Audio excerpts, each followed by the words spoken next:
শুকরিয়া জ্ঞাপন করছি যে এই জন্য যে তিনি আমাদেরকে আমি সহ আমার ডিফেন্স টিমে আমরা যারা ছিলাম আমাদেরকে তৌফিক দিয়েছেন যে এই দীর্ঘদিন এই মামলা সেই 2008 থেকে যখন এটা ট্রায়াল শুরু হলো আজকে পর্যন্ত টেনে আনা এটা অত্যন্ত পরিশ্রমের কাজ ছিল এবং বিশেষ করে হাইকোর্ট ডিভিশনে খালাস হওয়ার পরে আমাদের সর্বোচ্চ আদালতে অ্যাপেলেট ডিভিশনে এই আপিল যখন শুরু হলো সেখানে আপনারা জানেন যে আমাদের অ্যাপেলেট ডিভিশনের 7 জন মাননীয় বিচারপতি মহোদয়রা আছেন, কিন্তু একজন বসতে পারেন না কারণ উনি হাইকোর্ট বিভাগে রায় দিয়েছেন।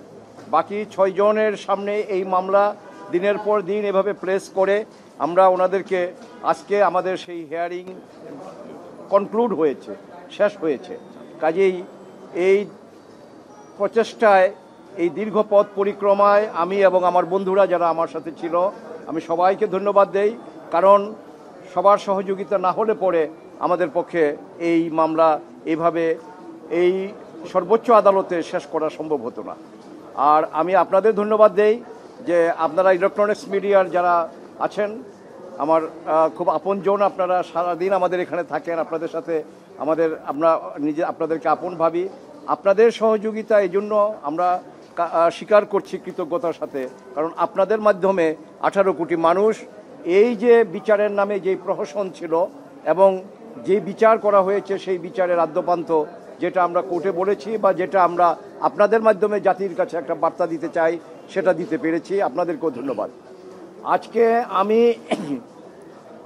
সকাল ফার্স্ট সেশনটা আমার জন্য ছিল, সেখানে আমি আজকে যেটা চেষ্টা করেছি সেটা হলো যে এই মামলায় যারা অ্যারেস্ট হয়েছিল বা এই মামলায় যারা বিচারের মুখোমুখি যারা ছিল, প্রেজেন্ট ছিল, তাদেরটা বিষয়টা একরকম, আর যারা এই মামলায় অ্যারেস্ট হয়নি বা যারা এই মামলা বিচারে উপস্থিত থাকতে পারেনি, বিশেষ করে জনাব তারেক রহমান সাহেব, যে ওনার বিষয়ে আমি আজকে সাবমিশন রেখেছি এবং সেখানে আমাদের সুপ্রিম কোর্টের, আমাদের হাইকোর্ট বিভাগের এবং ইন্ডিয়ান সুপ্রিম কোর্টের, পাকিস্তান সুপ্রিম কোর্টের বিভিন্ন ডিসিশন আমরা দেখিয়ে বলেছি যদি দেখা যায় যে কোনো মামলায় আদৌ এই মামলা কারো বিরুদ্ধে প্রমাণ হয় না অথবা এই মামলা আপনার খালাস ছাড়া অন্য কিছু চিন্তা করা যায় না, সেক্ষেত্রে যদি তারেক জিয়া সাহেব আপিল নাও করে থাকেন কোর্ট সুমোটো তাকে সেই রিলিফ দিতে পারেন। এবং যেটা আমরা হাইকোর্ট বিভাগে এই প্রার্থনা করার পর হাইকোর্ট বিভাগ সেখানে ওনার জাজমেন্ট এটা লিখেছেন যে non appealing accused also will get the benefit of this judgement. আজকেও আমি বিভিন্ন সিদ্ধান্ত, বিভিন্ন নজির এই সাবকন্টিনেন্টের বিভিন্ন সুপ্রিম কোর্টের আমরা মাননীয় আদালতে এটা পেশ করেছি এবং মাননীয় প্রধান বিচারপতি সহ অন্যান্য মাননীয় বিচারপতি মহোদয়রা সেগুলো নিয়েছেন এবং ওনারা নোট নিয়েছেন। ওনাদের কাছে আমরা নিবেদন করেছি এবং এক্ষেত্রে তারেক জিয়া সাহেবের পক্ষে যেহেতু তাকে দেশে আসতে দেওয়া হয়নি কাজে উনি ট্রায়াল ফেস করতে পারেননি, যেহেতু তাকে দেশে আসতে দেওয়া হয়নি উনি কোনো আপিল করতে পারেননি, কিন্তু তারপরেও আমরা যারা আছি এখানে আমরা এই মামলা পরিচালনা করতে গিয়ে আমি তন্ন করে দেখেছি যে 225 জন সাক্ষীর মধ্যে এমন কোনো সাক্ষী নাই যে ওনার কথা বলেছে। শুধুমাত্র টর্চার করে যে স্বীকারোক্তি আদায় করা হয়েছে সেই স্বীকারোক্তিতে এবং সেই স্বীকারোক্তিগুলো প্রত্যেকটা স্বীকারোক্তি আবার আসামিরা তাদের যে মুফতি হান্নান তার জীবদ্দশা এবং অন্যান্য আসামিরা এই স্বীকারোক্তিগুলি প্রত্যাহার করেছেন। এই স্বীকারোক্তিতে 2-1 জনের স্বীকারোক্তিতে ওনার নাম এসেছে, এছাড়া ওনার বিরুদ্ধে কোনো কিছু নাই। তো আমরা এটা দেখিয়ে আদালতকে শুধু আপনার যারা অ্যাপিল করেছেন তারা না এবং অ্যাবসেন্ট যারা ছিলেন তাদের পক্ষেও আমরা আদালতে নিবেদন করেছি এবং অত্যন্ত আমরা মাননীয় আদালতের কাছে কৃতজ্ঞ যে ধৈর্য সহকারে অত্যন্ত পেশেন্স নিয়ে, অত্যন্ত টলারেন্স নিয়ে মাননীয় আদালত দীর্ঘদিন আমাদের এই আপিলটা শুনলেন এবং আজকে আপিল শুনানি শেষ হয়েছে। আগামী 4 সেপ্টেম্বর 2025 ওই দিন এই মামলা রায়ের জন্য দিন ধার্য করা হয়েছে। আমি আল্লাহ রাব্বুল আলামিনের দরবারে শুকরগুজার করছি যে এটা অত্যন্ত কষ্ট এবং পরিশ্রমের কাজ ছিল, আমার একার পক্ষে সম্ভব হতো না।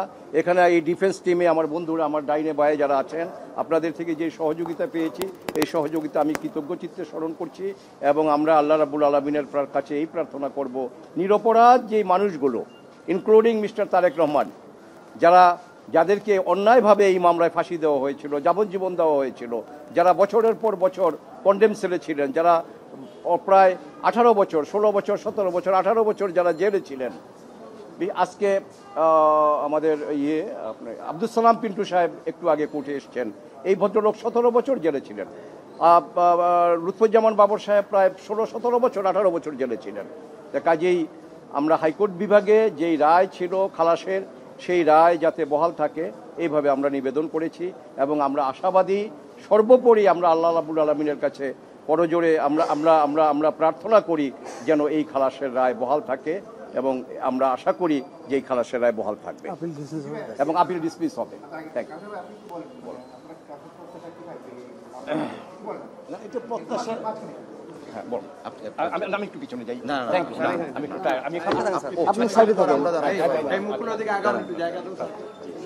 দেখুন, এই 21শে আগস্টের মামলাটা আমাদের জাতির জন্য অত্যন্ত গুরুত্বপূর্ণ এই কারণে একটা হিনিয়াস ক্রাইম সংগঠিত হয়েছিল এবং তৎকালীন সময়ের বিএনপি সরকার দেশনেত্রী বেগম খালেদা জিয়া নেতৃত্বাধীন প্রধানমন্ত্রী থাকাকালীন সময়ে এই মামলার সুষ্ঠু তদন্তের জন্য তিনি এফবিআইকে এনেছিলেন এবং বিশ্বের অন্যতম আরেকটা সংস্থা স্কটল্যান্ড ইয়ার্ড তাদেরকেও আনা হয়েছিল।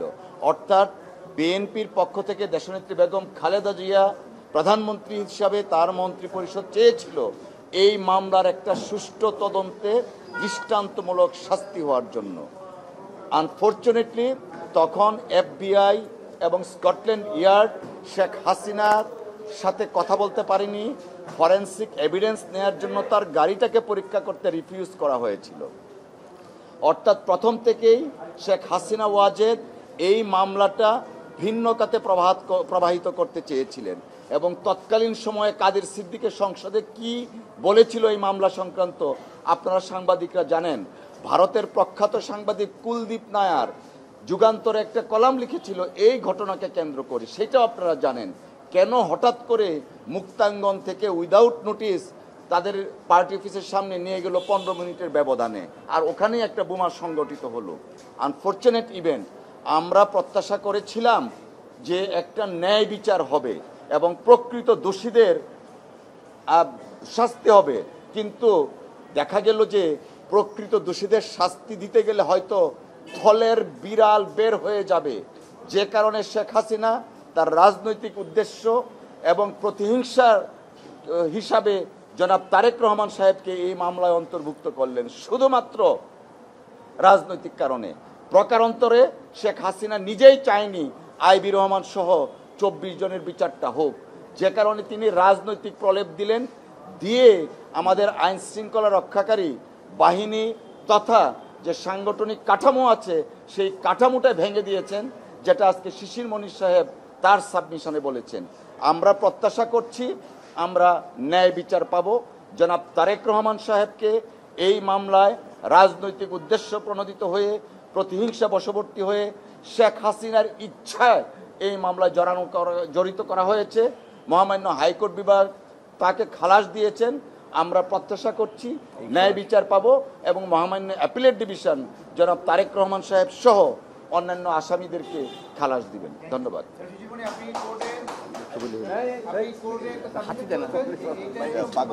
একটু বলে থাকেন থাকেন যাই আপনারা যায় নাকি গেলে তো আর বলবো না। না না বলো এইভাবে থাকেন। না না থাকি থাকি থাকি। আচ্ছা থাকি। হ্যাঁ হ্যাঁ না আমরা বলেছি যে এই ভারতীয় সাবকন্টিনেন্টে তাজ হোটেলের মামলা, তারপর আকসারদাম টেম্পলের মামলা, ইন্দিরা গান্ধী হত্যা কেস এবং রাজীব গান্ধী হত্যা কেসের সঙ্গে এইটার একটা সম্পর্ক আছে। এই জাজমেন্টগুলো আমরা দিয়েছি, আদালত আশা করি এগুলো পড়বেন। তার সাথে আমরা বলেছি যে স্বীকারোক্তিমূলক জবানবন্দি নিয়ে যে ধরনের ঘটনা ঘটছে, যেভাবে টর্চার করে স্বীকারোক্তিমূলক জবানবন্দি নিয়েছে, এটার একটা পার্মানেন্ট সলিউশন করা দরকার। এই ক্ষেত্রে আইনজীবীর উপস্থিতি এবং অডিও ভিডিও রেকর্ডিং যদি সংরক্ষণ করা যায়, তবে স্বীকারোক্তিমূলক জবানবন্দিকে যে যার মতো করে এভাবে ব্যবহার করতে পারবে না। আর জনাব কায়সার কামাল সাহেব যেটা বলছেন, আমি দেখিয়েছি এখানে যে এই মামলার ফার্দার ইনভেস্টিগেশন করতে গিয়ে পুলিশের অফিসার, ডিজিএফআই, এনএসআই এর মধ্যে এক ধরনের বিশৃঙ্খলা তৈরি করার চেষ্টা করা হয়েছে। কাউকে আসামি বানানো হয়েছে, কাউকে আবার সাক্ষী বানানো হয়েছে। সিনিয়রকে সাক্ষী করেছেন, জুনিয়রকে আসামি বানিয়েছেন। আমরা বলছি বাংলাদেশে এই ধরনের ক্রিমিনাল বিচার ব্যবস্থার ইনভেস্টিগেশনের জন্য একটা স্বাধীন ইনভেস্টিগেশন এজেন্সি গড়ে তোলা দরকার, যেন জাতি ভবিষ্যতে উপকৃত হয়। আর শেষ কথা বলেছি, যে যে একজন বিচারক নিম্ন আদালতে যে ফাইন্ডিং দিয়েছেন, মনে হচ্ছে তিনি একটা রাজনৈতিক বক্তব্য দিচ্ছেন রায় লেখার ক্ষেত্রে। এইটা আমরা আদালতের নজরে এনেছি, নিম্ন আদালতের বিচারকদের জন্য এই ক্ষেত্রেও যেন কোনো একটা কিছু তারা বলেন। আর সর্বশেষ জনাব বাবর সাহেব যে কথাটা আমাকে প্রায়ই বলেন, তিনি বলেন যে তাকে এই মামলার আসামি করা হয়েছে কারণ তাকে বারবার বলা হয়েছে ম্যাডাম খালেদা জিয়ার বিরুদ্ধে বলার জন্য। তিনি এটা বলতে রাজি হন নাই, এই জন্যই বারবার তাকে এই ধরনের অনেকগুলো মামলায় আসামি করা হয়েছে, প্রায় 17টা মামলার আসামি করা হয়েছে ওনাকে। ফলে আমরা এক্সপেক্ট করি 4 সেপ্টেম্বর সকলেই বেকসুর খালাস পাবেন, এবং জনাব তারেক রহমান সহ সকলেই যদি খালাস পান তাহলেই এখানে সত্যিকার অর্থে ন্যায় বিচার প্রতিষ্ঠিত হবে বলে আমরা মনে করি।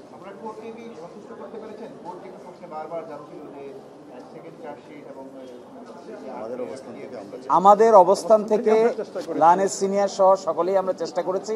আমাদের কাছে আপাত দৃষ্টিতে মনে হয়েছে যে আদালতের যে সমস্ত প্রশ্ন ছিল সেগুলো আমরা দিতে সম্মত হয়েছি বা পারঙ্গমতা দেখিয়েছি, সক্ষম হয়েছি। আর বাকিটা আদালত যেটা সিদ্ধান্ত নেবে সেটাই আমাদের সকলের উপর বাধ্যকর।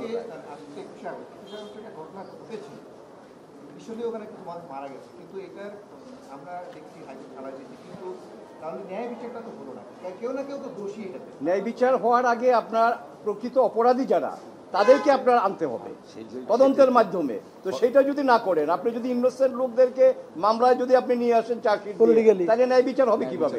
ন্যায় বিচার তো আসামিও চায়। আমরা মাননীয় আদালতে বলেছি, ফরিয়াদি বিচার চায়, ভিকটিম বিচার চায়, বিচার আসামিও চায় যদি আমাকে মিথ্যাভাবে জড়িত করা হয়। সত্যিকার আসামিরা, এটা তদন্তকারী সংস্থা যখন তারা ছিল তাদেরকে জিজ্ঞেস করেন তারা কেন, এটা রাষ্ট্রের দায়িত্ব। তখন যারা তদন্ত করেছে তাদের দায়িত্ব। 2008-এ কাহারা কোন সাহেবকে জিজ্ঞেস করে নেয় যে কোথায় প্রকৃত আসামিরা। হ্যাঁ, সেটা ভিন্ন কথা। যদি খালাসের আদেশ ইনশাআল্লাহ তখন তার ফ্যামিলি রাষ্ট্রীয়ভাবে যখন আবার সরকার আসবে তাদেরকে চেষ্টা করা হবে, বা আইনগত যদি কোনো তাদেরকে আমরা সহায়তা দিতে পারি, শিশির মনির সাহেব আছে, আমরা সেগুলো চেষ্টা করবো।